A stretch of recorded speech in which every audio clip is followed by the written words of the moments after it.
Listo.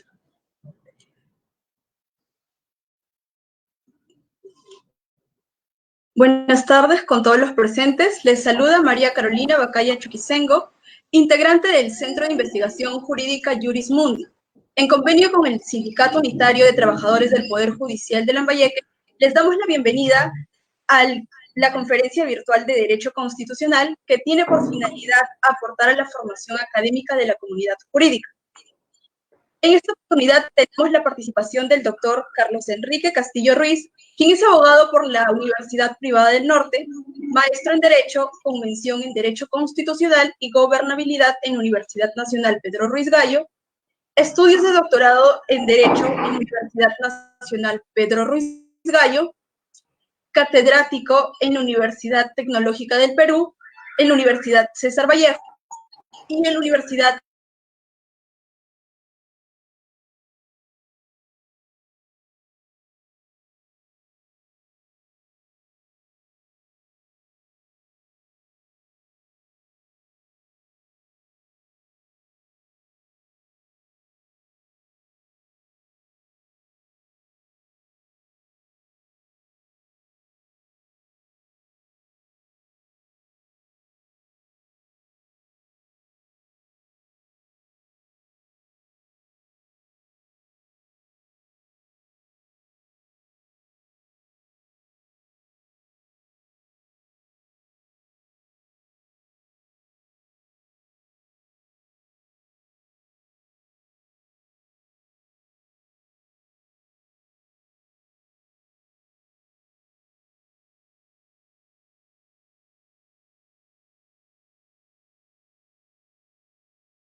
que ustedes mismos también se involucren en estos temas, ¿no? Y traten de contagiar ese ánimo a otro de sus compañeros. Así es que los felicito, los felicito. Estoy seguro que les va a ir muy bien cuando ya seamos colegas, ¿no? Bien, les agradecería a los moderadores si podrían compartir, por favor, las diapositivas que se ha preparado para el día de hoy para de una vez iniciar la presentación.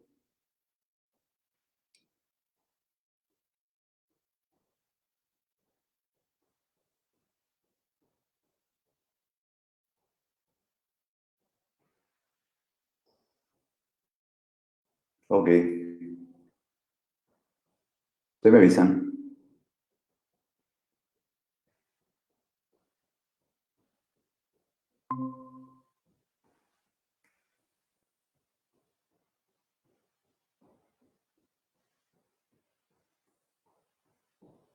¿Listo?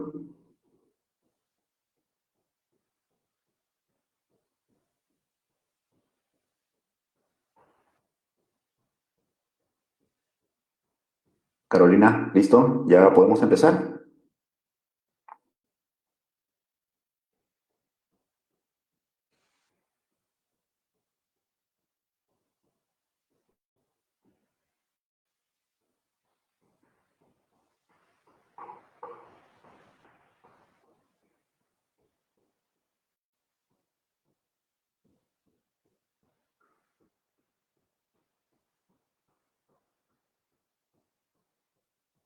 Chicas.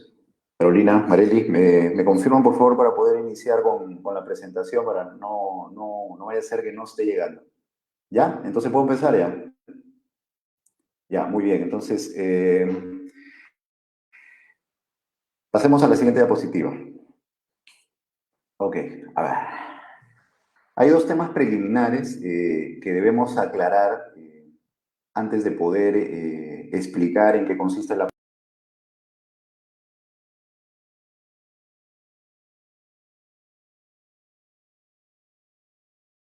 No son absolutos, ¿correcto?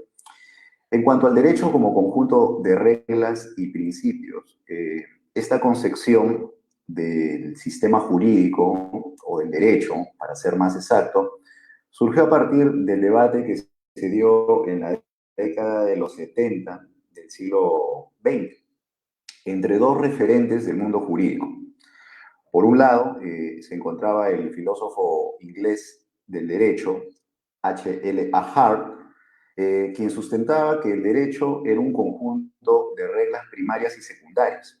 Las reglas primarias imponían deberes, o sea, no hacer u omitir, mientras que las reglas secundarias conferían potestades públicas o privadas, ¿no? Entre estas se encontraban las reglas de reconocimiento, de cambio y de adjudicación. Asimismo, ¿no? Sostenía que existe la inevitable discrecionalidad judicial debido a la textura abierta del derecho, lo que se apreciaba en los casos de penumbra o los casos difíciles, ¿no? Esta tesis la expuso en su libro titulado The Concept of Law, o como ha sido traducido al lenguaje español como el concepto del derecho. Es una obra que fue publicada en el año 1961. Ustedes ni siquiera estaban en proyectos para llegar a este mundo, pero ya se estaba debatiendo sobre en qué consistía el derecho. Y mucho antes, mucho más atrás, pues obviamente este debate viene. Bueno, la contestación a esta postura la ofreció otro filósofo, que es el norteamericano Ronald Dworkin, y la expuso en su libro titulado Taking Right Seriously, o hablando seriamente del derecho, algo así, ¿no? Es una obra publicada en el año de 1977. Entonces, ¿qué es lo que sostenía de Dworkin? Él sostenía que el derecho no solo está conformado por reglas, como lo señalaba Hart, sino además por principios. Las reglas serían mandatos definitivos o normas condicionadas que se cumplen o se incumplen, ¿no? Por ejemplo, ¿no? Los requisitos de edad que se establece en algunos documentos constitucionales para acceder a un determinado cargo público, ¿no? O sea, o tienes o no tienes la edad requerida. O sea, no hay términos medios, ¿correcto? Mientras que los principios son mandatos de optimización. O sea, ¿qué quiere decir? Son normas que ordenan que algo sea realizado en la mayor medida posible, ¿no? De acuerdo con las posibilidades fácticas y jurídicas, ¿no? Por ejemplo, los derechos fundamentales, ¿no? Asimismo, sostenía que la discrecionalidad del juez se enerva en un sistema de principios. O sea, bajo este esquema no existía discrecionalidad de los jueces, ¿no? Porque él sostenía de que existía una única respuesta correcta y que el juez debía descubrirla. Por lo tanto, el juez no creaba el derecho. Siempre él iba a estar sometido a la ley y al derecho, ¿no? Además de estar dotado de ciertas habilidades, erudición, paciencia y perspicacia sobrehumana, ¿no? Lo que se le conoce como el juez Hércules, para justamente identificar la respuesta correcta.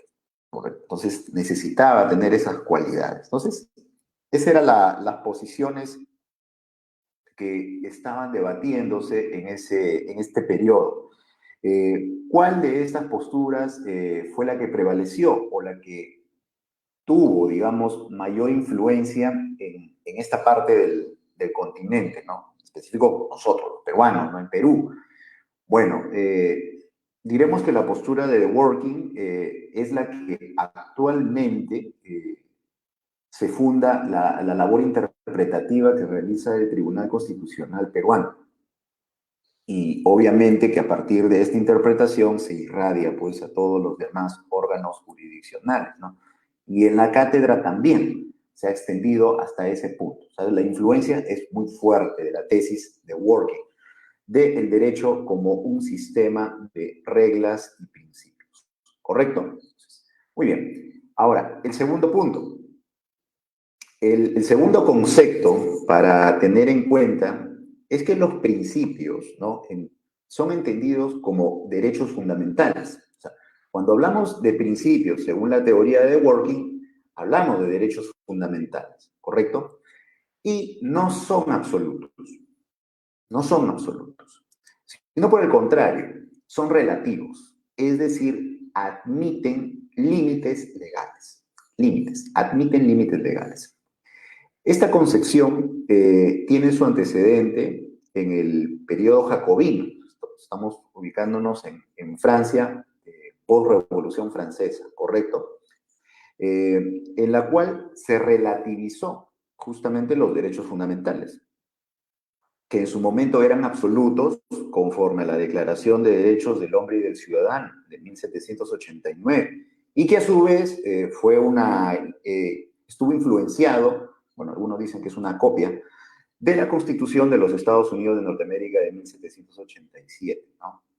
Esta concepción de los derechos fundamentales sirvió para teorizar lo que hoy en día se conoce como el contenido esencial de los derechos, que a su vez tiene un antecedente constitucional en el artículo 19 de la Ley Fundamental Alemana de 1949, en donde expresamente, en su segundo párrafo, señala lo siguiente.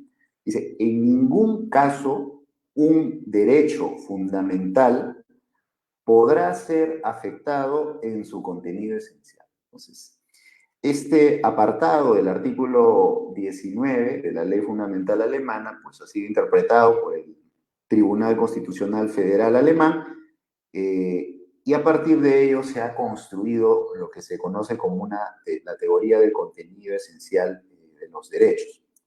Esto en algún momento, en algunos de los chicos que seguramente están presentes y que ha sido mi alumno, pues recordarán que siempre lo grafico como un huevo frito, ¿no? Les hago dos círculos, uno chiquitito y uno más grande, ¿no?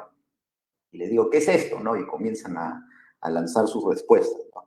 Y al final, por ahí, alguno con una imaginación más clara dice, profesor, es un huevo frito. Entonces yo le digo, no es un huevo frito, es un derecho fundamental. ¿Cómo es eso? Sí, le digo, mira, la parte medular que ves, esta es la yema. Esto ahí es el contenido esencial. Y lo que está alrededor es la clara, ¿no? No, no es la clara, le digo. Es la parte del derecho que puede ser afectado por la ley, ¿no? Por lo que decide el legislador, por lo que decide el gobernante, ¿no? Y me decían, pero profesor, ¿cómo determino ese límite? Ah, bueno, eso lo hacen los integrantes del tribunal, que es el máximo intérprete de la Constitución. Entonces, ellos son los que determinan si avanza una pulgada o retrocede una pulgada, o si avanza 1 centímetro o retrocede 1 centímetro, ¿no? Entonces, o quizás es un huevo con 2 yemas, como dicen, no sé, bueno, me pongo ya a hacer un poco de gracioso el tema, pero lo cierto es que es una teoría con sustento obviamente argumentativo, que establece que los derechos fundamentales pues tienen un contenido esencial. Muy bien, entonces, resumiendo, cuando vamos a hablar a continuación de principios, nos vamos a referir a derechos fundamentales, ¿correcto? Porque estamos siguiendo esta teoría de que el derecho es un sistema de reglas y principios. Entonces, cuando hablamos de principios, en adelante, nos vamos a referir a derechos fundamentales. Muy bien. Y cuando hablamos de constitucionalidad de intervenciones de un derecho o de un principio, ¿no? Es porque el derecho fundamental es relativo, ¿ya? Entonces, si es relativo, entonces podemos hacer restricciones a ese derecho, ¿no? ¿Por qué? Porque, pues, Hay un contenido esencial y llámese pues un contenido pues no esencial. Por esa razón existe, ¿no? esta ponderación. Ya más o menos va en la hilación de cómo van las ideas, ¿no? Entonces, muy bien, a ver, siguiente diapositiva. Bien, ahora vamos a escudriñar ya de qué se trata la ponderación de derechos, habiendo sentado las bases previas, ¿correcto?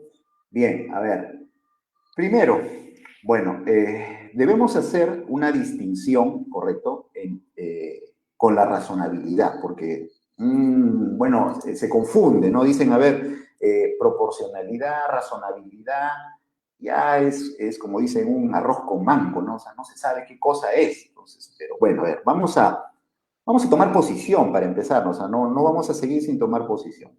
Correcto, bien. La doctrina, bueno, ya se ha ocupado de este tema, ¿no? Y lo ha solucionado, o al menos ha propuesto una solución, ¿no? Bajo el criterio de género y especie. O sea, ¿qué es lo que se dice? El género vendría a ser la razonabilidad y la especie sería la proporcionalidad. La razonabilidad viene de la razón, o sea, del uso de la razón. Y la razón es un proceso mental donde entra a tallar secuencias, conectores lógicos, juicios. Es todo un proceso que ocurre en la cabecita de un sujeto. Cuando todo ese proceso mental se produce, digamos, de que está utilizando la razón, ¿correcto? Y a eso se refiere la razonabilidad. Oye, ese vendría a ser el género. Y la especie, o sea, un cachito de eso, de ese proceso mental, vendría a ser la proporcionalidad, ¿no? Hay una cita, por ejemplo, en Doctrina, que se dice sobre esto, que dice que ello dice porque la idea de razonabilidad abarca la proporcionalidad, siendo esta una consecuencia o manifestación de aquello, ¿no? Mediante la proporcionalidad se puede llegar a determinar si una actuación estatal, y más precisamente, si la intensidad de esta es o no jurídicamente la más adecuada para perseguir un determinado fin, ¿correcto? Entonces, ya nos ubicamos, ¿no? Una cosa es razonabilidad y otra cosa es proporcionalidad. Siguiente diapositiva, por favor. Bien. La doctrina respecto al origen de la proporcionalidad, que es más o menos por donde estamos yendo esta explicación, ha tomado puntos de partida distintos, o sea, desde dónde se origina, ¿no? Algunos sostienen que sus antecedentes se remontan hasta Aristóteles, ¿no? Con su denominada tesis del término medio. Mientras que otros, bueno, la ubican en la jurisprudencia del Tribunal Superior Administrativo de Prusia. Es una nación que ya no existe y que este tribunal, digamos, sentó las bases, dicen, ¿no?, entre finales del siglo XIX e inicios del siglo XX, ¿no? Bueno, el propósito de esta charla no es fijar una fecha de nacimiento, ¿no?, de la proporcionalidad, obviamente, ¿no? Pero sin duda alguna, ¿no?, la jurisprudencia del Tribunal Constitucional Federal Alemán es la que ha desarrollado el principio de proporcionalidad hasta el punto de considerarlo un principio general implícito de rango constitucional. Porque la proporcionalidad, el principio de proporcionalidad, no se encuentra explícitamente en la ley fundamental alemana, no se encuentra. Entonces, el hecho de que no se encuentre, no ha sido obstáculo para que el tribunal le asigne este estatus de ser un principio general de rango constitucional, ¿correcto? Ni tampoco ha sido impedimento para que este principio irradie a toda Europa continental y a América Latina. Los tribunales constitucionales y las cortes internacionales de derechos humanos han asumido este principio y lo han utilizado para dirimir las controversias entre derechos fundamentales o entre principios, ¿no? El Perú, bueno, es parte de estos países en donde se ha importado este principio. En nuestra Constitución, bueno, se encontraba, ¿no?, ya algo referente a la proporcionalidad en el artículo 200, ¿no? Pero con la modificación que ha existido actualmente en el caso del artículo 154 de la Junta Nacional de Justicia, ya por ahí se ha incorporado el tema de la proporcionalidad. Pero aún así no estuviera, o sea, hacemos lo mismo que los alemanes, pues lo creamos a nivel jurisprudencia. El hecho de que esté positivizado o no, no, a nivel de cómo al menos manejamos las cosas, como que no hay ninguna incidencia, ¿correcto? Bien, entonces, siguiente diapositiva. Ok, a ver. Entonces, ¿qué es el principio de proporcionalidad? Ya, vamos a dar algunas, también vamos a sentar posición. A ver, el principio no es otra cosa, bueno, modestamente, desde mi perspectiva, que una metodología para poder resolver conflictos entre principios. O como diría Robert Alexi, que es uno de sus mayores promotores, es una relación de precedencia condicionada, ¿no?, entre los principios, a la luz de las circunstancias del caso, ¿no?, a fin de determinar el sentido de la decisión judicial. En otras palabras, permite determinar si la restricción de un derecho se encuentra justificada por la satisfacción de otro. ¿Ah? Si la restricción de un derecho se encuentra justificada por la satisfacción de otro. Como los principios son relativos, entiendan, principios igual a derechos fundamentales, son relativos, es admisible constitucionalmente su restricción. Claro, contenido esencial, ¿recuerdan lo que hablamos al inicio? Muy bien. Entonces, si admite que los gobiernos limiten derechos, ¿correcto? El asunto es, ¿cuál es la justificación para que limiten derechos? Bajo esta teoría, o sea, el problema no es que se limiten, ¿no? Tienen que limitarse porque son relativos. El asunto es, ¿qué justifica ese límite? Eso es lo que le interesa a los estudiosos del derecho, en general, de la filosofía del derecho, que siguen esta posición, ¿correcto? Siguiente diapositiva. Ok, a ver, desde el punto de vista jurisprudencial del Tribunal Constitucional Federal Alemán, el principio de proporcionalidad irradia cuatro requisitos, o sea, irradia cuatro requisitos, o estos cuatro elementos componen al principio de proporcionalidad, como quieras ver. ¿Cuáles son? Lo que ustedes están viendo en la presentación. El primero, la medida que restringe derechos debe perseguir una finalidad legítima. ¿Correcto? Bueno, pues para eso el legislador es muy creativo, ¿no? Sacan normas siempre tratando de justificar que es en bien de algo, ¿no? Bien de la salud, el bien de la seguridad pública, el bien del orden público, el bien común, ¿no? Y ahí entra cualquier cosa, ¿correcto? Entonces, para ahí somos unos capos los peruanos para justificar normas que restringen derechos, ¿correcto? Segundo punto, debe ser adecuada o idónea para la promoción, no necesariamente la realización de dicho objetivo legítimo. Es decir, debe de alguna manera coadyuvar, favorecer, facilitar la realización de esa finalidad para la cual se ha establecido esta restricción.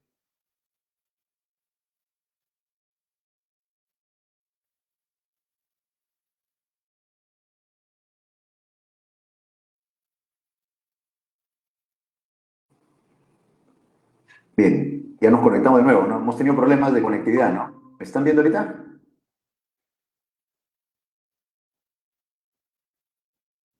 Confírmeme a ver para continuar.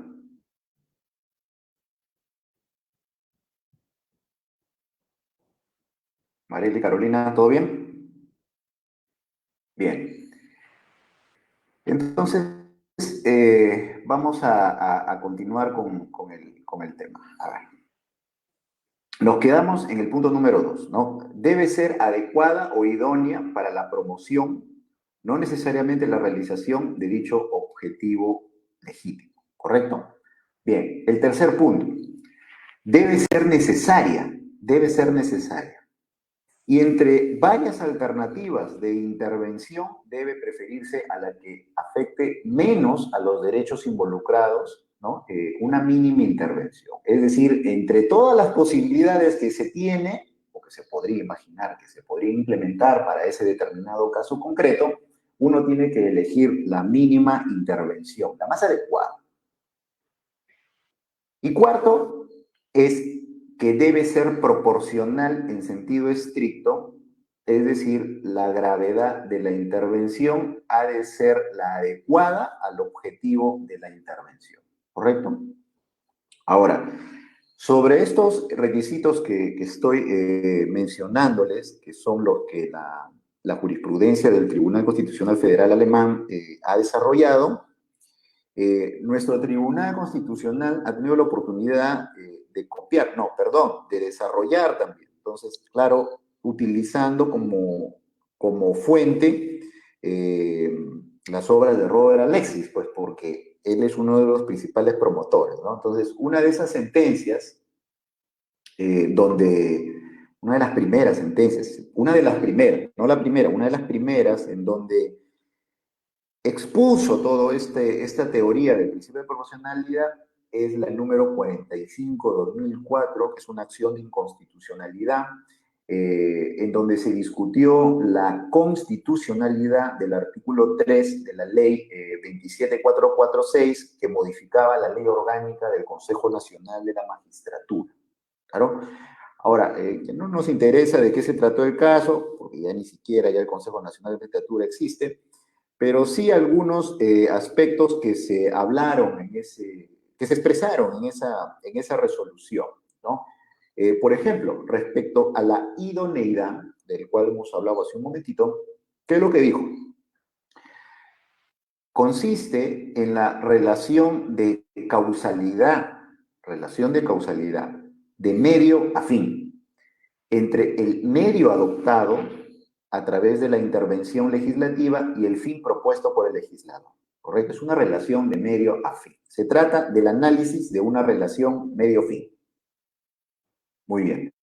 Respecto a la necesidad, que es el tercer requisito que estamos viendo ahí en la diapositiva, ¿qué es lo que dijo? Ha de analizarse si existen medios alternativos al optado por el legislador, que no sean gravosos, o al menos que lo sean en menor intensidad. Se trata del análisis de una relación medio-medio. O sea, se comparan diferentes medios y se elige el menos gravoso, ¿correcto? Es decir, esto es de una comparación entre medios, ¿no? El optado por el legislador y el o los hipotéticos que hubiera podido adoptar para alcanzar el mismo fin. ¿Quién va a pensar todos esos hipotéticos casos? Bueno, pues el que va a realizar el control de constitucionalidad de esa norma, ¿correcto? En cuanto a la proporcionalidad en sentido estricto, es donde ubicamos a la ponderación o a la denominada fórmula del peso de que tanta fama le ha dado a Robert Alexis, ¿correcto? Entonces, miren cómo estamos hilvanando, ¿no? Hasta dónde llega nuestro tema, ¿no? Primero hemos hablado sobre principios, esta denominada tesis del derecho como sistema de reglas y principios. Hemos hablado de que los derechos, o de que los principios no son absolutos, sino son relativos, y esto tiene relación con la teoría del contenido esencial de los derechos. Luego nos hemos conducido para poder hacer una distinción entre razonabilidad y proporcionalidad. Luego ya hablando de proporcionalidad, hemos visto de que tiene varios componentes, ¿no? Que sea idónea, que sea necesaria y la proporcionalidad en sentido estricto. Esos serían sus tres componentes. Muy bien. Y la proporcionalidad en sentido estricto es donde se ubica nuestro tema del día de hoy, que es la ponderación de derechos. Entonces, Cuando hablamos de ponderación de derechos, hablamos de este componente del principio de proporcionalidad que se denomina proporcionalidad en sentido estricto. Correcto, entonces ya nos ubicamos de qué estamos hablando, ¿no? Y ahora pues vamos a seguir, ¿no? Con la disección de esta denominada ponderación de derechos. Siguiente diapositiva, por favor. A ver, ahora hemos llegado, bueno, a ubicar el tema que nos traen esta tarde, ¿no? Si revisamos, miren, diversas fuentes de información, primarias o secundarias, las primarias como la ley, la jurisprudencia y la doctrina, pues vamos a encontrar la referencia al principio de proporcionalidad en cualquiera de estas fuentes, ¿no?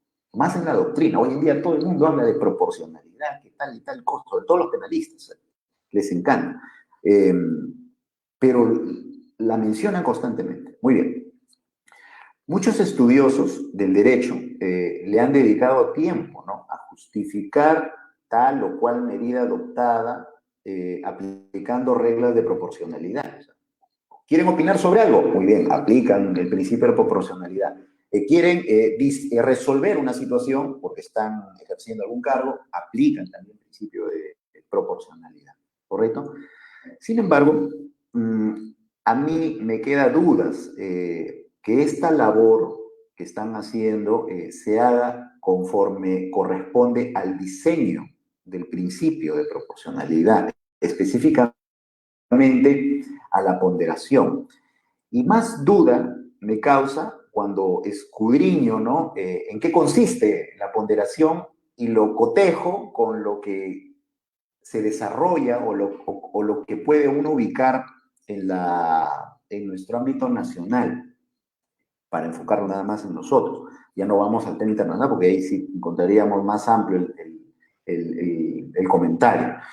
Miren, si nosotros hiciéramos una encuesta nacional entre los abogados sobre si alguna vez han visto la fórmula que vamos a presentar hace un momento, a continuación, de seguro nos vamos a llevar muchas sorpresas y sobre todo tristes, porque la mayoría quizás diga de que nunca ha visto en su vida esa fórmula, pero habrá algunos que digan que sí la han visto.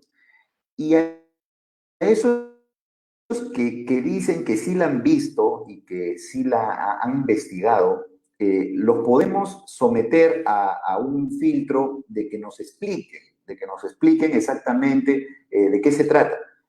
Y seguiremos reduciendo la muestra, ¿no?, hasta el final quedarnos como un grupito pequeño nada más de colegas que en verdad conocen desde la perspectiva teórica y pueden hacerlo en la práctica, aplicar en la práctica la denominada ponderación de derechos. Entonces, eso es preocupante, eso es preocupante. El asunto es que no hay ninguna falta en desconocer algo, ¿eh? O sea, no hay ninguna falta. O sea, pues en líneas generales, todos nosotros somos ignorantes en algo. Nadie puede atribuirse ser un ser omnímodo, es decir, que conoce todo, ¿correcto? Nadie puede decir yo conozco todo, o sea, yo soy especialista en esto y toditito lo conozco. No. Es falso eso, es falso. No somos seres omnímodos, somos personas que adolecemos de ciertos vacíos cognitivos y que durante nuestra vida estamos en constante evolución, avanzando, cubriendo, y después de eso siguen apareciendo más. O sea, es interminable este asunto. Bien, entonces, pero donde sí yo encuentro una falta es cuando se escucha o se lee, ¿no?, sobre la aplicación de la ponderación sin que se tenga la más mínima idea de lo que se trata, ¿no? Recuerdo, por ejemplo, que un juez penal muy conocido, ¿no?, que tiene sus seguidores, ¿no?, en redes sociales, aplicó el principio de proporcionalidad, o sea, todito, o sea, los tres subprincipios, o sea, incluyendo lo que vamos a hablar hoy, lo aplicó para un caso penal muy conocido Y todo su razonamiento entró en media cara. Entonces hubo un escándalo, no hubo un escándalo, todo el mundo se jalaba los pelos. Y después, bueno, escuchando, ¿no?, a esas personas que se jalaban los pelos, resulta que no estaban en mejor condición que el juez que criticaron. Entonces, como se dice, antes de introducirse al tema, hay que conocer un poquito para después ya ahí tener, pues, armas con la cual uno defenderse. ¿Correcto? Bien, a ver, pasemos a la siguiente diapositiva. Ahí está, a ver. Bien. Robert Alexy es uno de los mayores promotores de la ponderación. Le ha dedicado mucho texto en ordenar, profundizar y promover mejoras a lo que él denomina la fórmula del peso, que vendría a ser la ponderación. Él es el referente, sin duda alguna, de muchos filósofos del derecho y juristas, magistrados e inclusive de docentes universitarios.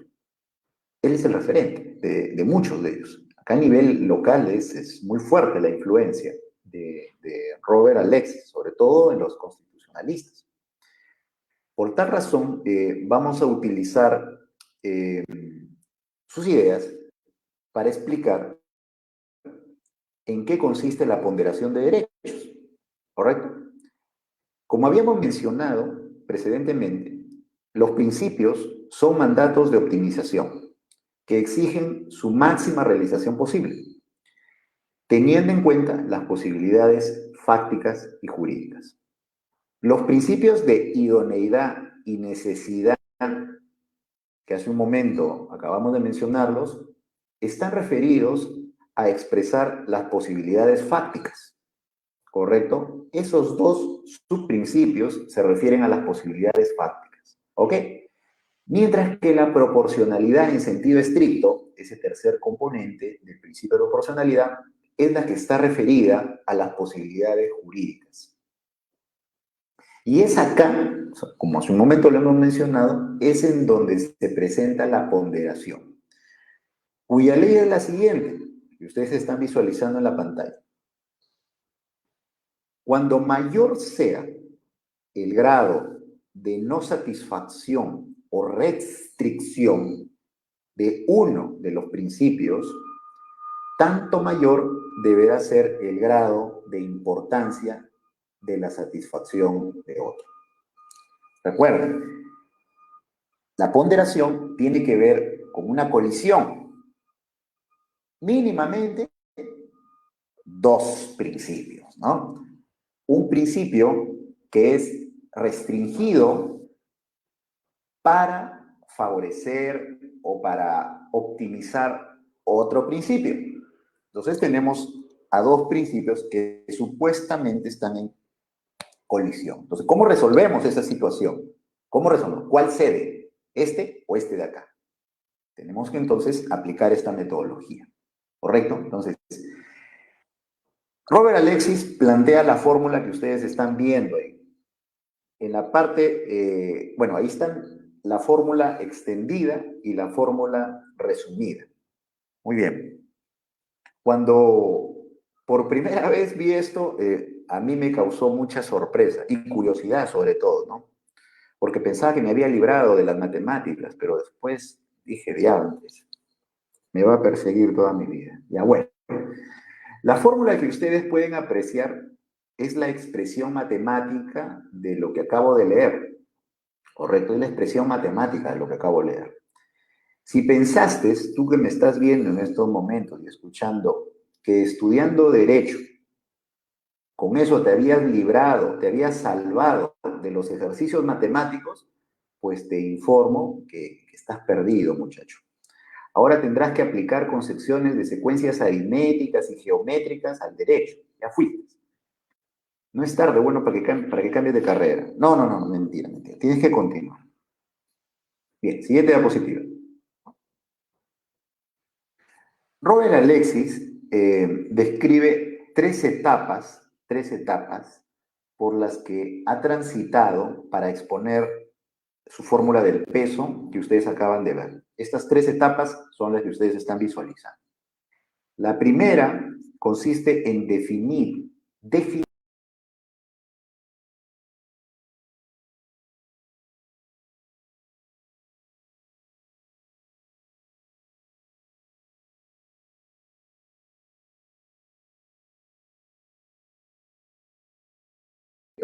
uno de los principios. El segundo paso es definir la importancia, ojo, definir la importancia de la satisfacción del principio que juega en sentido contrario. Recuerden, son 2 principios, uno restringido y que se justificaría esa restricción para favorecer a otro. Entonces, ¿cuál prevalece? ¿El de acá o el de acá?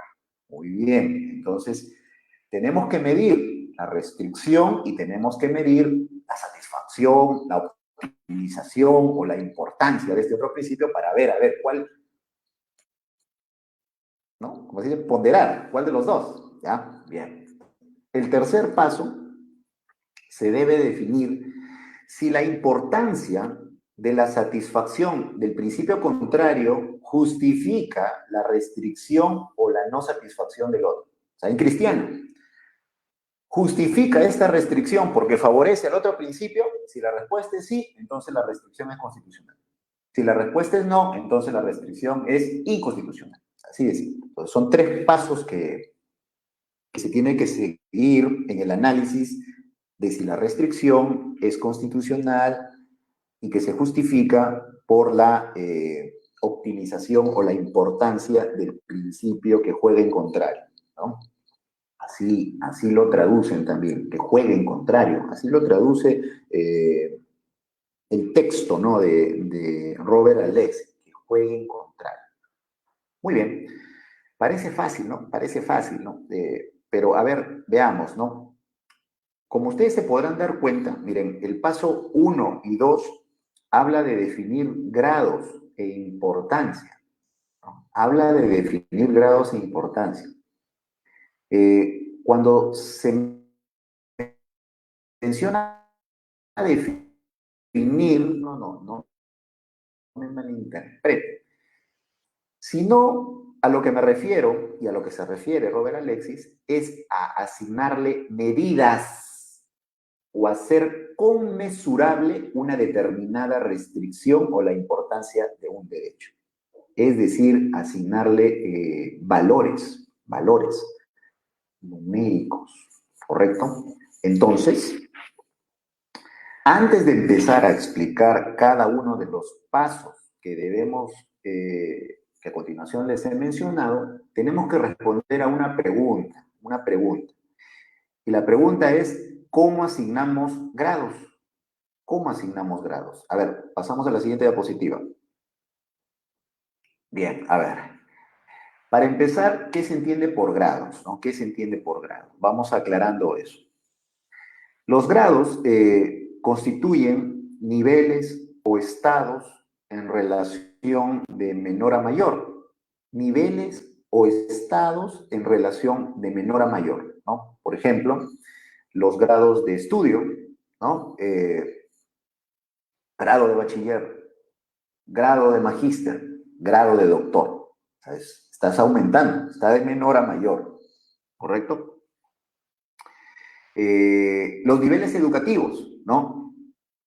Inicial, primaria, secundaria, universidad, ¿no? Y dentro de estos niveles también tenemos otros grados, primero, segundo, tercero, cuarto, quinto, sexto, de primaria, y en secundaria del primero al quinto, ¿no? Entonces, o también los grados de lesiones corporales, ¿no? Ustedes habrán escuchado, tiene quemadura de tercer grado, tiene quemadura de segundo grado, tiene quemadura de primer grado. Entonces, en la medida que aumente, porque está de menor a mayor, las lesiones son mayores y abarcan mayor cantidad del cuerpo, cuando hablamos de quemaduras, ¿no?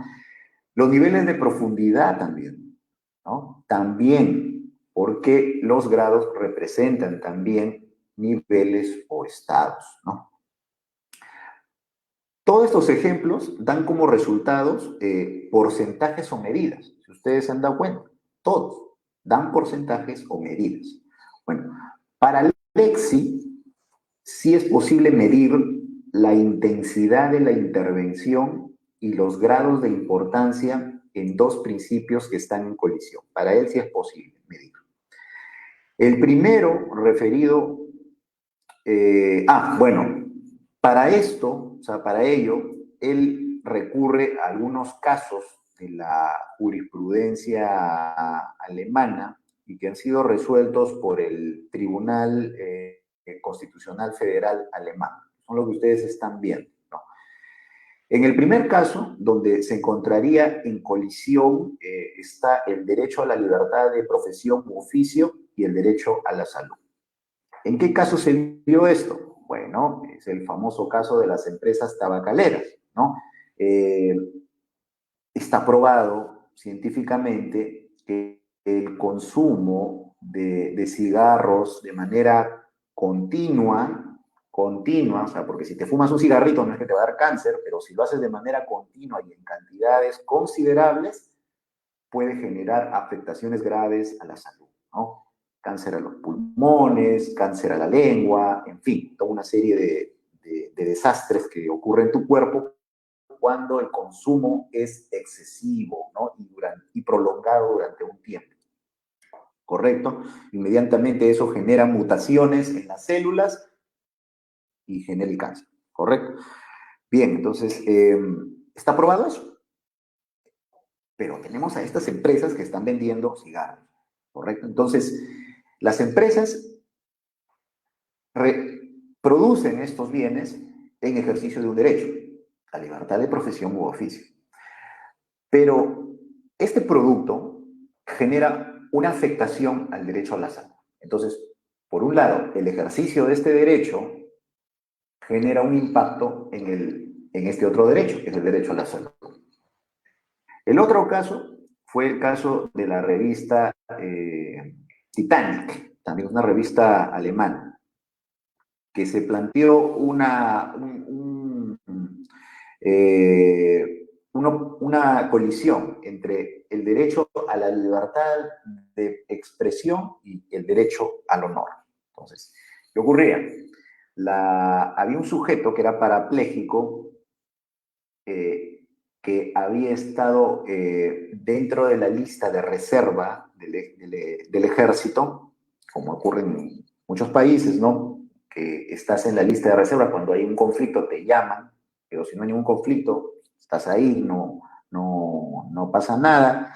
Pero este sujeto era parapléjico y estaba en la lista de reserva. Entonces, ocurre que lo llaman para que se incorpore a las filas. Entonces, esta revista, Titanic, es una revista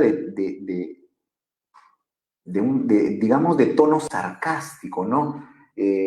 A ver, quizás para los que puedan identificar algo así como la revista Charlie Hebdo en Francia, donde, bueno, con diferentes tonos, obviamente, ¿no? Pero algo así, o sea, expone la realidad de una forma sarcástica. Entonces, ¿qué ocurre? Trató el tema de este ciudadano y cuando se refirió a él, se refirió como tullido. O sea, cuando se refirió a este sujeto, se refirió utilizando la palabra tullido. Bien, ¿y qué ocurre? El sujeto, ¿no? Este ciudadano, se sintió afectado a su honor. Demandó a la revista Titanic y en ese proceso judicial reclamó una indemnización, un resarcimiento. Y al final, en ese proceso judicial, se condenó a la revista Titanic a que pague una determinada suma de dinero por resarcimiento porque había afectado el derecho al honor de este ciudadano. La empresa, la revista no se quedó tranquila e interpuso una acción de protección de derechos y eso llegó hasta el Tribunal Constitucional Federal Alemán y el Tribunal Constitucional Federal Alemán en ese caso resolvió, ¿no?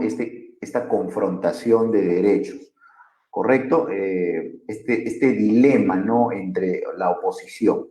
El otro caso que también Robert Alexis lo invoca en su momento justificar que es posible medir los niveles de restricción e importancia es el caso, pues, de los padres, de unos padres que por cuestiones de concepciones religiosas no permitían que a su niño, a sus hijos, le realicen una intervención, una transfusión de sangre, pues, para ser más específicos, ¿no?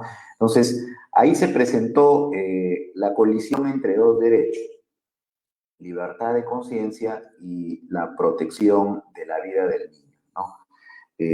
Así, eso es lo que se presenta. Entonces, ¿cómo razona Robert Alexis? Dice, mire, en el primer caso,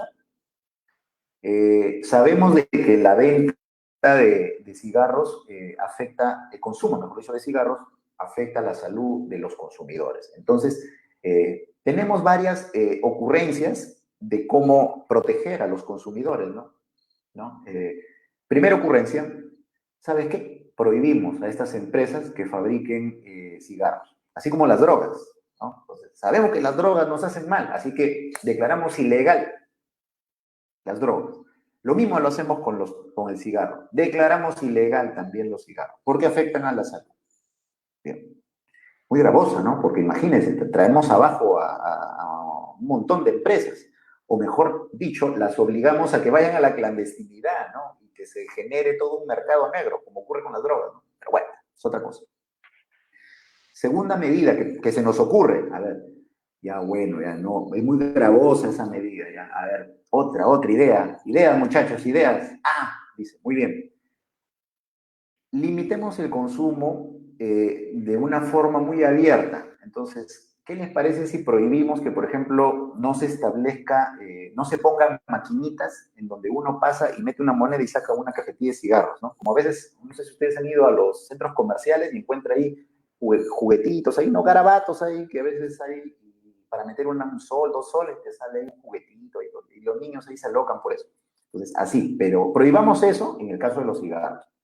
Bueno, no sería una medida muy gravosa, ¿no? O restringamos su venta solamente para que sea en determinados lugares, ¿no? No es muy gravosa, ¿no? Más o menos, ¿no? Pero, no, pues chicos, pero igual hay una afectación. A ver, ideas. Y por ahí se nos ocurre algo, dice, ¿sabe qué? Obliguemos a las empresas a que publiquen en sus productos los daños que causa el consumo excesivo de sus productos, valga la redundancia. Y dicen, y normal, ¿no? Pueden seguir produciendo y vendiendo, ¿no? Y la gente normal tiene la libertad de poder consumir. Ya, bueno, ya su problema si quiere morir de cáncer, ¿no? Ya, entonces esa medida es la menos gravosa. Entonces, Robert Alexis dice, bueno, si ustedes se han dado cuenta, podemos establecer medidas de diferentes grados, ¿no? Una muy gravosa, que es cerrar completamente a las empresas tabacaleras. Seguidamente, una medida menos gravosa es prohibirles que vendan en algunos lugares o en determinadas condiciones. Y una menos gravosa ya es, ya pon publicidad ahí en tus cajetillas, ahí una lengua con cáncer o una cosa ahí que evidencie, pues, de que eso te va a pasar si consumes mucho cigarro. Entonces, Robert Alexis hace este mismo ejercicio con estos 3 casos, que son resueltos, como les digo, en el Tribunal Constitucional Federal Alemán, y que se exponen todo este razonamiento. Él recoge estas ideas de la misma jurisprudencia, no es que se le haya ocurrido. Y bueno, dice que sí es posible, ¿no? Y al final del análisis de la casuística, ¿no? Él llega a concluir de que sí es posible medir las restricciones y la importancia en base a lo que él denomina la escala triádica, una escala triádica, y que se funda en un criterio de pérdida y ganancia, ¿no? Desde el punto de vista de los derechos fundamentales, obviamente, ¿no? Y que ofrece la ventaja, ojo, que ofrece la ventaja de que ella refleja especialmente bien la práctica de la argumentación jurídica. ¿Y cuál es ese rango que él propone? Bueno, sé que ustedes están viendo. Leve o reducido, L. Medio, M. Grave o elevado, G. Por ejemplo, en el caso que les he hablado de las tabacaleras, el prohibirles que vendan sería G, grave o elevado. Que vendan en algunos lugares, medio. Y que pongan ahí en sus cajetillas de cigarro los perjuicios del consumo excesivo del cigarro, ya sería una opción leve. Entonces, él dice, podemos establecer un rango, ¿no? Podemos establecer un rango, ¿correcto? Ahora, ¿por qué él dice esto facilita el buen uso o que se practique adecuadamente la argumentación jurídica? Bueno, porque el sujeto que va a tener que asignar estos rangos o grados va a tener que desarrollar un proceso mental, pero muy riguroso, pues, para poder decir cuándo es grave, cuándo es medio y cuándo es leve. Entonces, todo ese proceso mental tiene que ser expresado en un documento, ¿no? Entonces, por eso que él dice que esto fomenta de alguna manera, ¿no? Genera la práctica, la buena práctica de la argumentación jurídica. Bien. Los tres rangos de la escala son lo que ustedes están viendo, ¿no? Estos son aplicables para los dos principios, o sea, para lo que vamos a explicar a continuación, y que se aplican a la fórmula del peso. Estos son los rangos, ¿correcto? Siguiente diapositiva.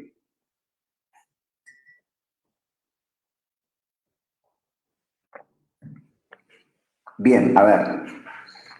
Bueno, aclarado el asunto de si las restricciones y la importancia se puede medir, es decir, si es conmensurable, ahora toca explicar el primer paso. Ya, ahora toca explicar el primer paso.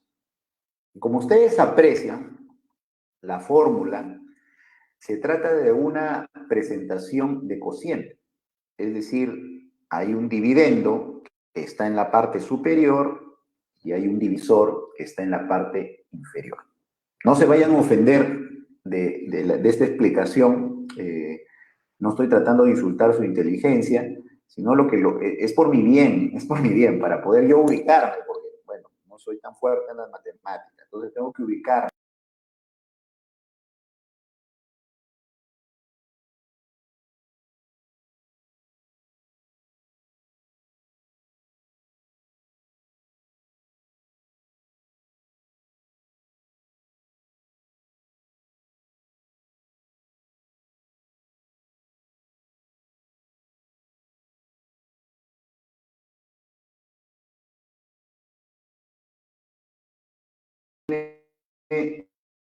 Una composición tripartita. Está compuesto de tres variables. O sea, es una variable que tiene tres subvariables. Como esta fórmula se utiliza para resolver colisión de derechos fundamentales, entonces partimos de la posición que hay mínimo, ya dijimos, mínimo dos derechos que están confrontados, o dos principios que están confrontados, ¿no? La variable PI, o sea, las palabras P y la I minúscula, representan al principio que está siendo restringido. O sea, PI vendría a ser el principio que está siendo restringido, ¿no? Es decir, corresponde al derecho intervenido, ¿no? Y cuya constitucionalidad es materia de análisis. Ahora, la variable I, no la I minúscula, sino la I mayúscula, representa que se trata de la intensidad de la intervención. O sea, I es la intensidad de la intervención en este principio. Y la variable C es porque dicha intervención es medida en el caso concreto, no en abstracto, en el caso concreto. Medimos cuál es la intervención. ¿Correcto? Bien. Dele clic, por favor.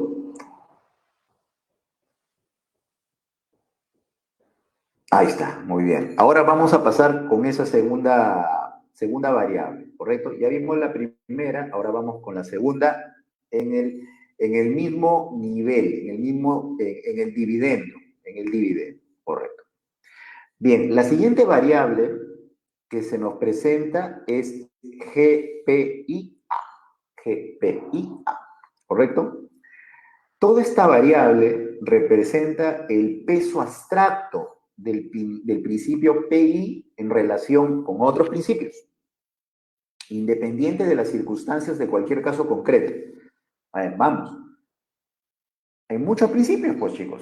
Tenemos el derecho a la vida, el derecho a la libertad de empresa, el derecho a contratar, el derecho a la propiedad, etcétera, etcétera, etcétera. Hay muchos derechos, ¿correcto? Entonces, el asunto es si es que jurisprudencialmente, o en algunos casos constitucionalmente, se le ha dado mayor valor a alguno de estos principios por encima de otros.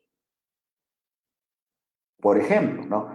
Jurisprudencialmente puede optarse por darle mayor importancia o mayor peso a un determinado principio entre todos los existentes, como por ejemplo primar la vida por encima del derecho a contratar, por ejemplo, ¿no? Primo la vida en desmedro del derecho a contratar, porque la vida es más importante. Si no tienes vida, no tienes libertad, no tienes propiedad, no tienes nada. Entonces, la vida sería más importante o tendría, digamos, un peso mayor en relación con otros principios. Entonces, esta variable va a representar el peso del principio, o sea, del derecho ahí, del principio que está siendo restringido en relación con otros del ordenamiento jurídico. Por eso que es una asignación abstracta, no concreta. La primera es concreta, el caso concreto. Esta segunda variable la vamos a determinar en relación con todos los principios que conforman el sistema jurídico. A ver, ¿están todos en el mismo nivel? Bueno, le asignaremos un determinado grado, ya veremos cómo hacemos. O si hay rangos que se ha establecido constitucionalmente o jurisprudencialmente. Bueno, esa es una labor que hará el que realiza, la aplica esta fórmula para poder explicar si es que hay un rango o no hay un rango, ¿correcto?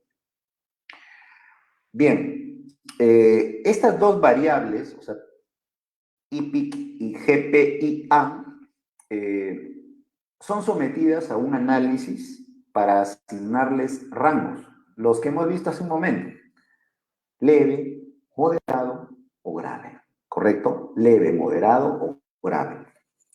Tenemos que responder a la primera, o sea, referente a la primera variable, debe asignarse el rango respondiendo a la siguiente pregunta.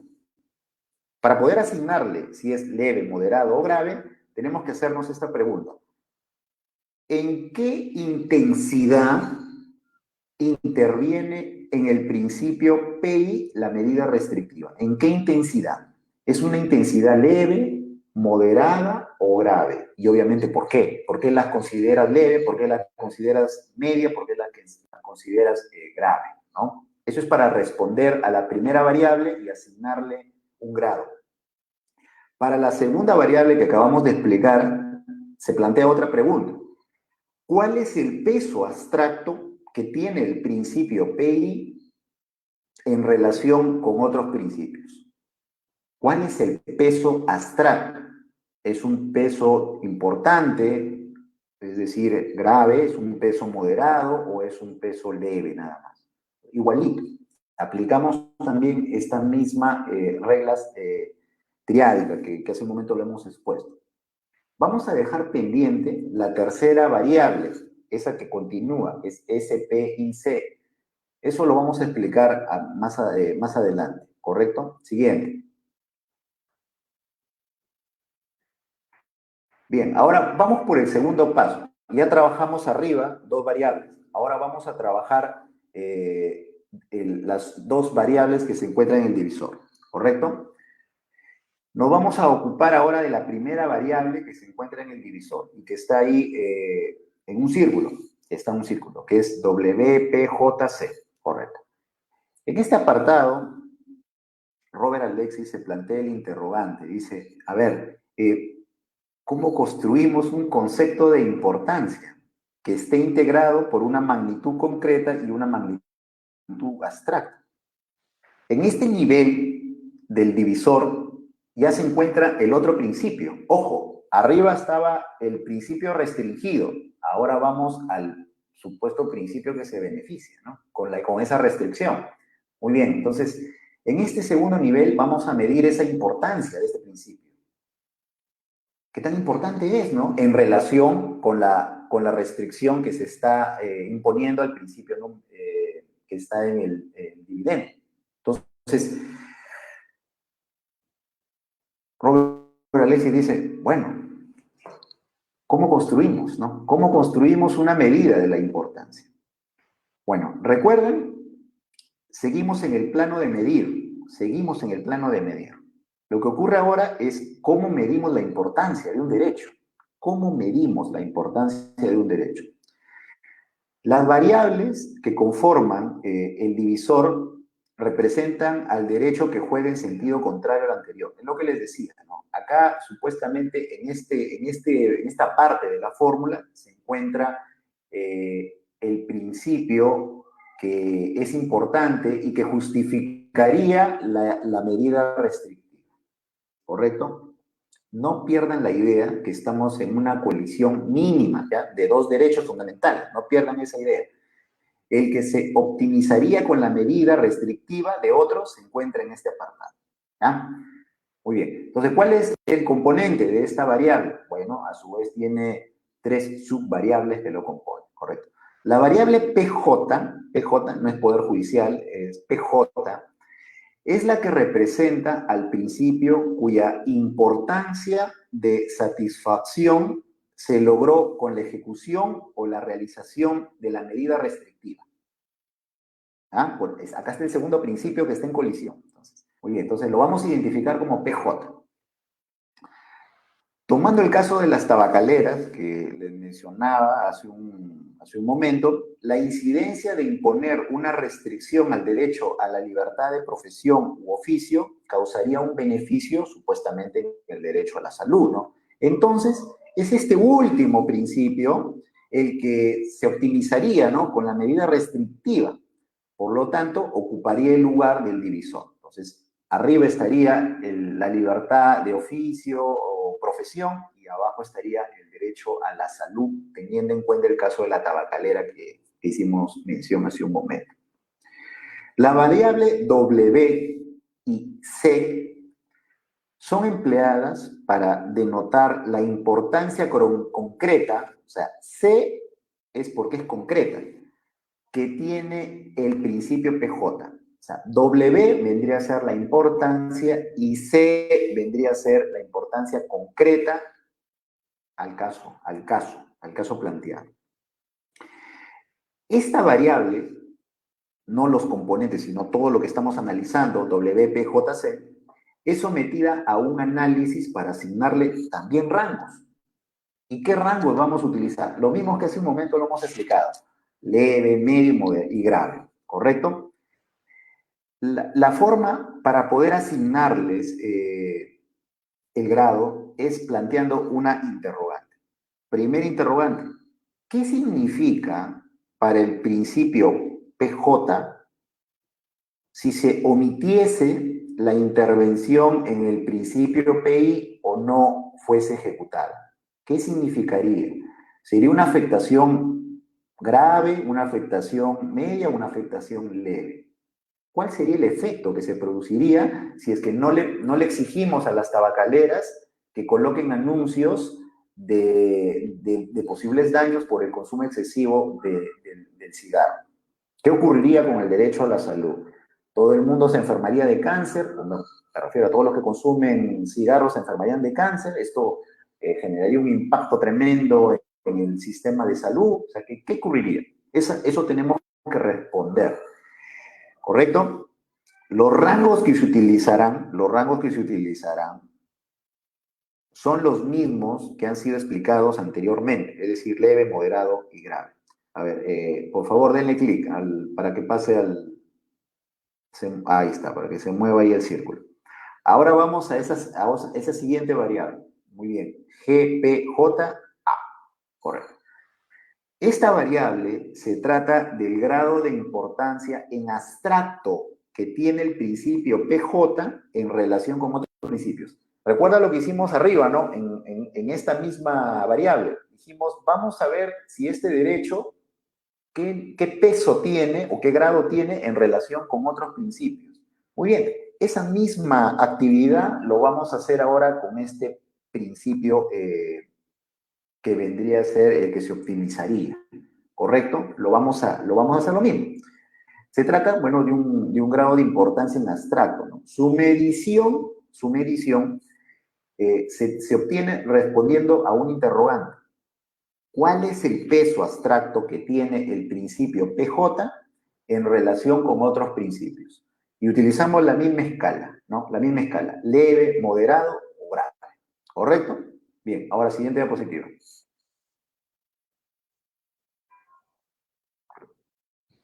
Ya llegamos al final. No se preocupen, paciencia, paciencia.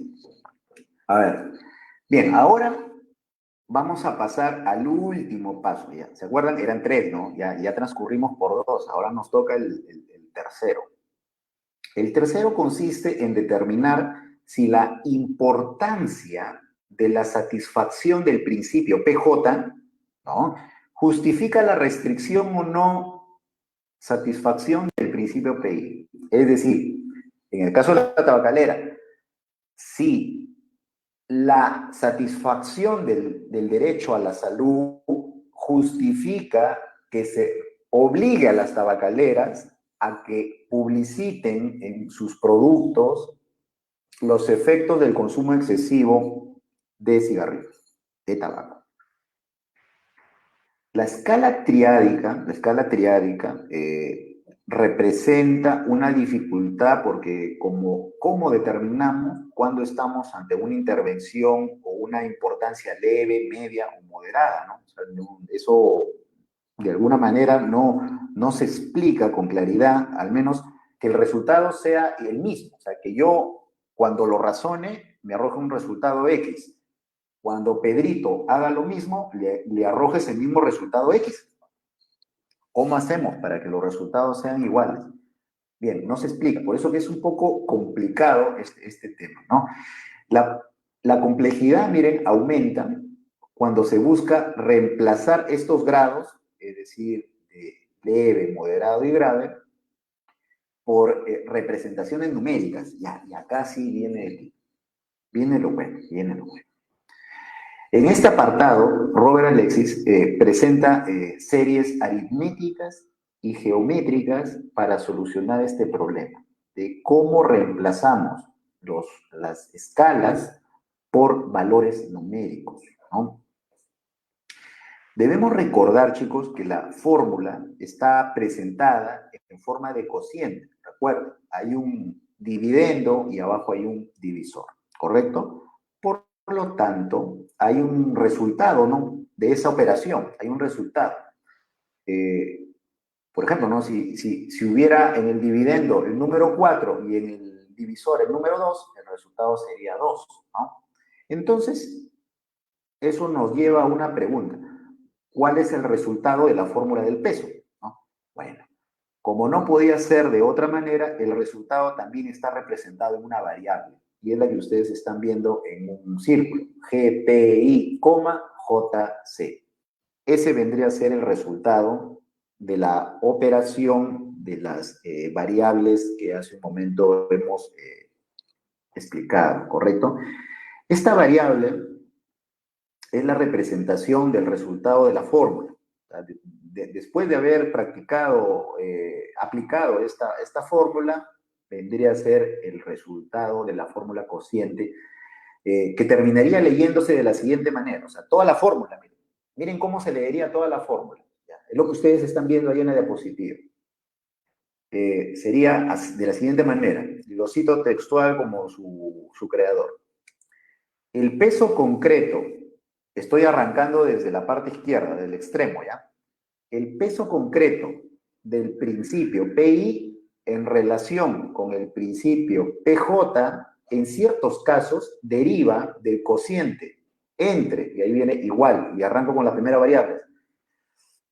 Por una parte, el producto de la importancia del principio PI, su peso abstracto, la segunda variable, y la seguridad de las apreciaciones empíricas concernientes del principio PJ, que es la tercera variable que no hemos explicado. Su peso abstracto y la seguridad de las apreciaciones empíricas concernientes a su importancia. Ya, muy bien, hasta ahí nada más bien. Entonces, eso es la lectura de esta fórmula, que es la fórmula del peso.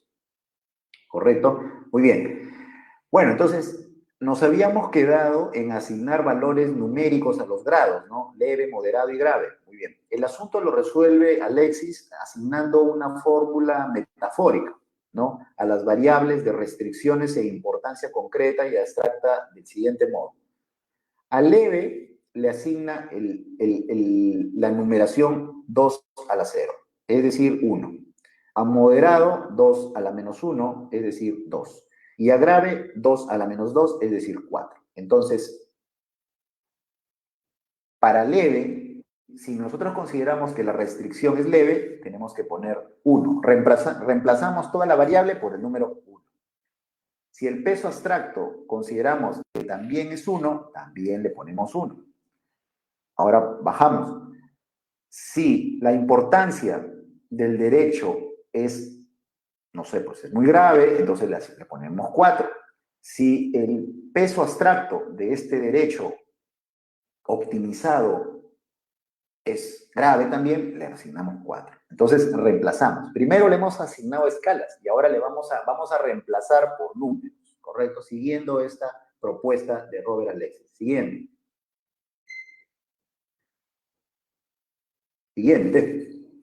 Ya está. Atención, por favor. Muy bien, sigamos.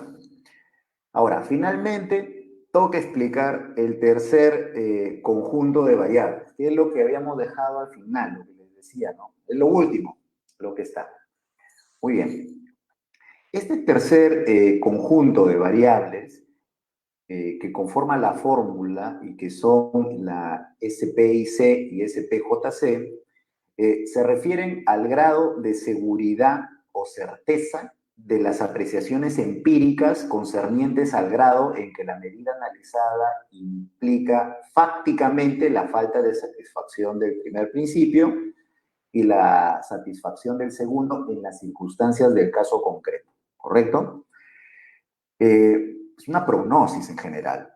Para asignar valores a estas variables, Alexis ya se cambia, ya no opta por esa escala, ni tampoco por esos valores numéricos que anteriormente les he mencionado, sino que ahora construye otra escala y otros valores, que son los que ustedes están viendo. La escala sería cierto o seguro, S. Plausible, P. No evidente, falso, E. ¿No? Ahora, la representación numérica, ¿no?, de esta escala la propone de la siguiente manera, ¿no? Para cierto seguro, 2 a la 0, es decir, 1. Para plausible, 2 a la menos 1, es decir, medio. Y para no evidente, falso, 2 a la menos 2, es decir, un cuarto. ¿Correcto? Entonces, reemplazando estas variables con los valores que se les asignen y realizando las operaciones correspondientes, los resultados del peso concreto del principio P1 en relación con el principio PJ, en el caso concreto, pueden ser de la siguiente manera. Es decir, aplicamos todo lo que hace un momento hemos dicho, pero ahora vamos a reemplazar esas tres variables en el dividendo y esas tres variables en el divisor, la vamos a reemplazar por números. Previamente le hemos asignado escalas y ahora le vamos a reemplazar por sus valores numéricos, ¿correcto? Entonces, una vez que hemos reemplazado, muy bien, el resultado puede ser el siguiente, ¿no?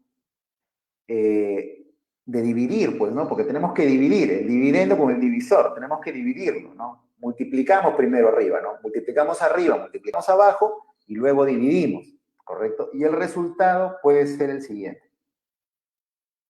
Si el valor es mayor a 1, si es más de 1, el principio PI precede a PJ. Es decir, la intervención es inconstitucional. Ojo, si el valor es mayor a 1, el principio PI precede al PJ. Es decir, tiene que tener prevalencia sobre el principio PJ.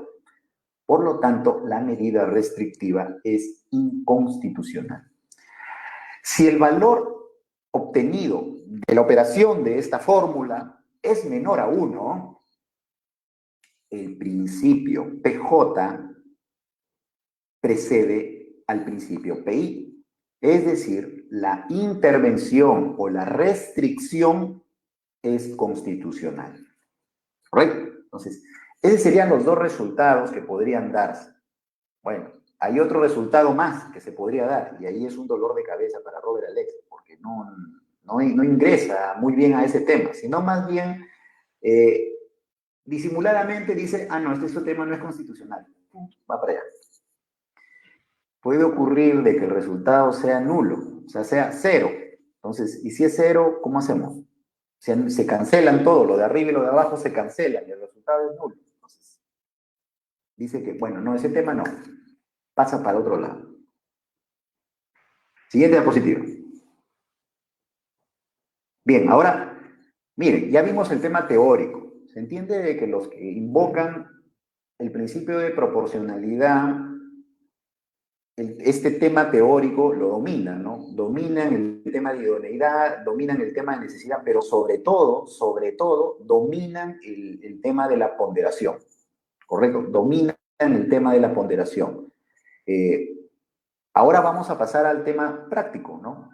¿Qué ocurriría? A ver, ¿no? ¿Qué ocurriría? A ver, vamos a reemplazar con valores. Miren, ¿no? Vamos a poner un ejemplo, ¿no? Vamos a utilizar el caso de los padres que se rehusaban a la transfusión de sangre de sus hijos por cuestiones de libertad de conciencia, ¿ya?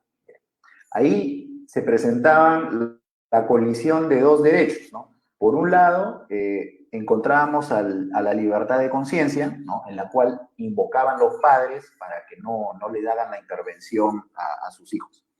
Pero por otro lado, tenemos a un derecho que es el de los niños, ¿no? El derecho a la vida, porque era necesario esa transfusión de sangre para que los niños puedan salir del estado riesgoso de su salud en el que se encontraban. Entonces tenemos ahí, supuestamente, dos principios en colisión, ¿correcto? Entonces, a ver, vamos asignándoles así valores. ¿Ya? Mire, vamos a considerar que el grado de no satisfacción o restricción de la libertad de conciencia y la importancia de proteger al principio que es el derecho a la vida de los menores, le vamos a poner el 4. Es decir, mire, los padres tienen libertad de conciencia. Si nosotros les decimos, ¿saben qué? No nos interesan las concepciones que ustedes tienen, estos niños tienen que vivir, prácticamente estamos afectando gravemente su libertad de conciencia porque no respetamos lo que ellos han optado. Entonces, esa es una intervención grave, ¿correcto? Entonces, según lo que hemos hablado, las escalas y los valores numéricos, le ponemos 4. Ahora, respetar la vida de estos niños también tiene un valor considerable, una importancia considerable. Entonces, por lo tanto, también le asignamos el mayor puntaje, 4. Entonces, tenemos 4 para acá y 4 para acá. Muy bien. Sigamos, a ver. Ahora vamos al peso abstracto. Ya vimos las primeras variables, la de arriba y la de abajo. Ya le asignamos. Ahora pasamos a las del medio, tanto para arriba y para abajo. Ahora, el peso abstracto, ¿no? El peso abstracto de la libertad de conciencia, vamos a decir que es medio. O sea, claro, vamos a suponer que jurisprudencialmente diga, vamos, ¿sabes? Libertad de conciencia tiene más valor que vida. La vida de esos niños no vale en relación con las creencias de su padre. No. ¿Sabes qué? La libertad de conciencia sí es importante, pero no más que la vida. Así es que, por lo tanto, u otro derecho. Entonces, por lo tanto, es importante, pero no demasiado. Le ponemos 2, medio, 2, ¿correcto? Ahora, si el derecho a la vida es algo del cual se emanan toda una serie de garantías constitucionales, entonces es muy importante, le asignamos 4. Entonces, arriba le ponemos 2 y abajo le ponemos 4. Y ahora nos vamos a la tercer grupo de variables, ¿no? El tema de la seguridad. En este punto, diremos de que las apreciaciones empíricas de ambos principios son seguras. Las apreciaciones empíricas de estos de estos dos principios es segura. Sí o sí, o sea, va a existir una restricción y posiblemente va a haber una optimización de este derecho. O sea, es seguro. Entonces, como es seguro, le ponemos 1, según las escalas y los valores que hace un momento hemos visto. 1 arriba, 1 abajo. Entonces, miren, así quedaría la fórmula, muchachos. Miren, miren. 4, 2, 1 y abajo 4, 4, 2. Ya, pues, ahora sí, láncense a realizar esa fórmula, pues. Y al final tenemos un resultado de 0.5. Entonces, ahora, teniendo en cuenta las posibilidades de resultado en la operación de esta fórmula, vamos a ver si la medida, o sea, si obligamos a estos padres a que se realice la transfusión. Si obligarlos, se justifica porque salvamos la vida. Vamos a ver. El valor es de 0,5, entonces es menor a 1. Como el valor es menor a 1, el principio PJ, es decir, el derecho a la vida, debe preceder. Tiene una mayor relevancia en relación con el principio a la libertad de conciencia. Por lo tanto, la medida restrictiva de PI es constitucional. ¿Ah? ¿Cómo les quedó? Entonces, siguiente diapositiva. Ya, bien, ya creo que con esto vamos a acabar. Sí, ya esta es la última ya. A ver. Ok, la doctrina se ha encargado de brindar diversas críticas a lo que se conoce como la ponderación, ¿correcto? En específico, obviamente, con la ponderación. Se ha dicho varias cosas, y no muy buenas, ¿no? Se ha dicho que es una operación irracional. Por su indeterminación, es decir, se trataría de una fórmula retórica, es decir, mucho palabreo, o una técnica de poder. ¿Para quién? Para el juez, pues, porque él es el que al final él va a decidir qué es leve, qué es moderado, qué es grave, ¿no? Y depende de qué juez, qué paradigmas tiene incorporado el juez. También se ha dicho que es inconmensurable, es decir, no es posible su medición. O sea, en la práctica no es posible asignar a las restricciones o a la importancia de derechos valores numéricos. No es posible medir. Y también se ha dicho que existe imposibilidad de poder predecir sus resultados. Carlos Castillo, aplicando esta fórmula a un caso concreto, obtiene el resultado X. Si Juan Ramos hace lo mismo, nada me asegura que el resultado sea X. Puede ser Y, puede ser Z, puede ser W. Y así lo replicamos y pueden haber una infinidad de resultados. Entonces, no hay una imposibilidad de predecir los resultados, dependiendo quién es el juez, a ver y qué cosas tiene metido en la cabeza. ¿Correcto? Hay detractores y son pesos pesados, no son cualquier sujeto que ingrese a estudiar la ponderación. La doctrina alemana ha sido fuerte en criticar la ponderación. Y acá tenemos algunos de sus principales pensadores, ¿no? Que ustedes están viendo. Y allá hay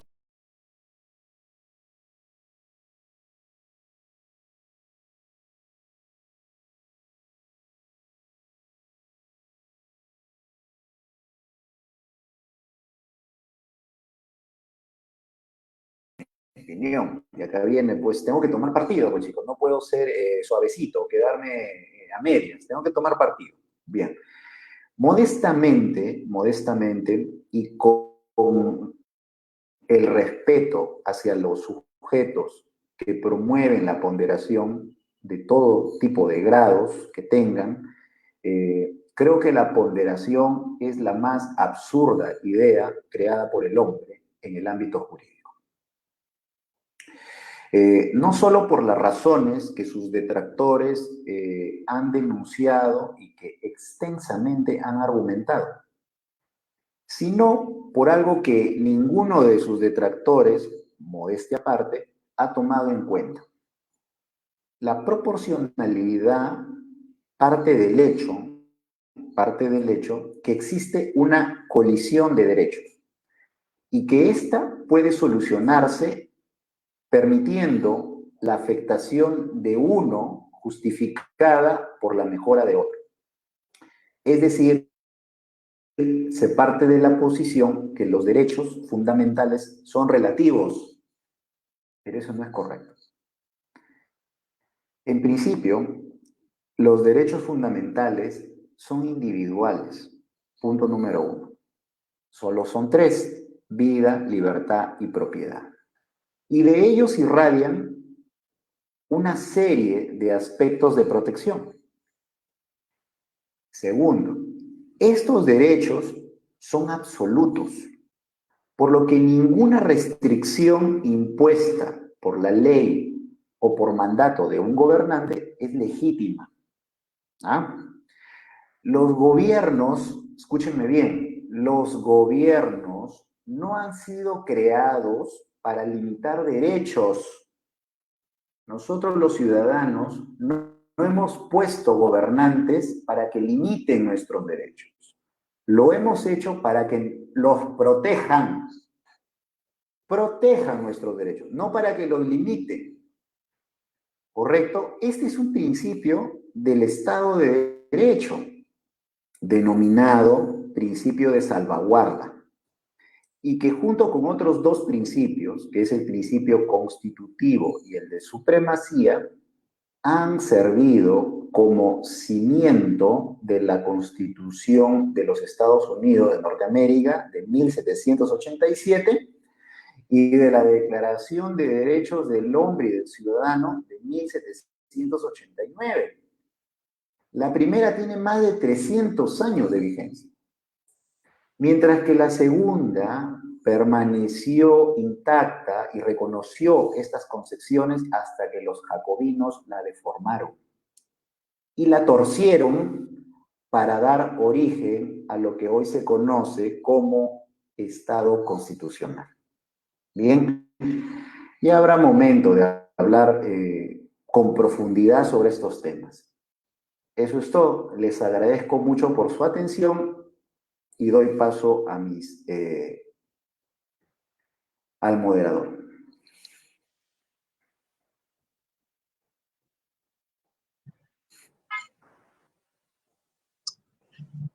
Bien, agradecerle al doctor Castillo por la disertación del tema, sin duda concisa y didáctica. A continuación, pasaremos a leer las preguntas que se han realizado por los comentarios del Facebook Live. La primera es, si bien es cierto, la ponderación de derechos es una herramienta que permite con precisión matemática analizar los derechos fundamentales, ¿cuál es la garantía de su acatamiento si todavía tenemos jueces acuos que no aplican el control difuso? Bien. A ver, en principio, la ponderación no es una herramienta precisa. Ese es el asunto, no es una herramienta precisa. El resultado no es previsible, no es previsible. Hoy en día tenemos un tribunal constitucional conformado por una diversidad de estudiosos del derecho con diferentes paradigmas, ¿no? Y el resultado, aplicando la proporcionalidad, es X. Ya los van a cambiar, o sea, porque ya están de salida ya, y van a venir otros. ¿Quiénes llegarán? Bueno, no lo sabemos, ni tampoco sabemos qué paradigmas tendrán en sus cerebritos, y no sabemos cuál va a ser el resultado de la aplicación del principio de proporcionalidad, de la ponderación en específico. Entonces, siendo así, la ponderación no tiene nada de predictibilidad, no es una herramienta precisa, no es una herramienta precisa. Va a variar, va a variar. Entonces,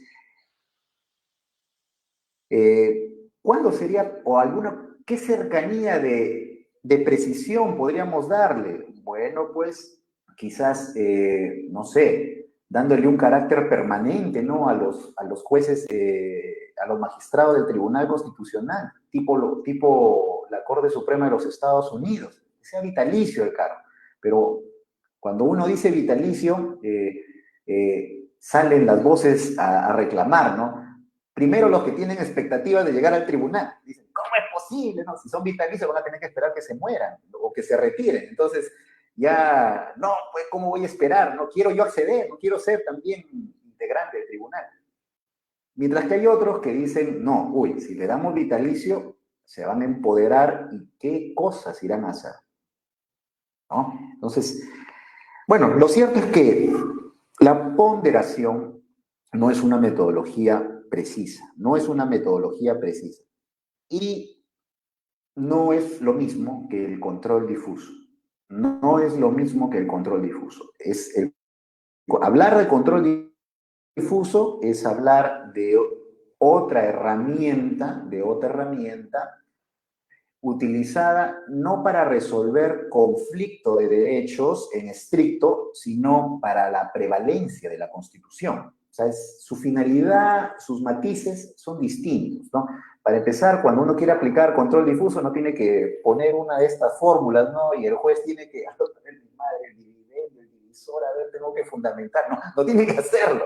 Bueno, tampoco lo de tribunal lo hacen, ¿no? Pero igual, entonces, el asunto es de que estamos hablando de dos cosas distintas. Entonces, cerrando la respuesta, la ponderación no es una herramienta precisa.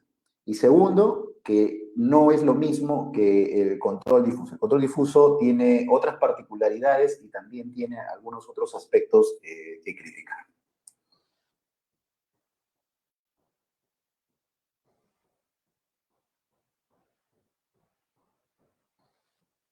Bien, no hay más preguntas.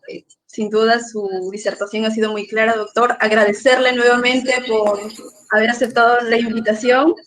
Agradecerle a todos los asistentes por participar y les recomendamos seguir la página de Facebook del Centro de Investigación Jurídica Juris Mundi porque se vienen más conferencias virtuales.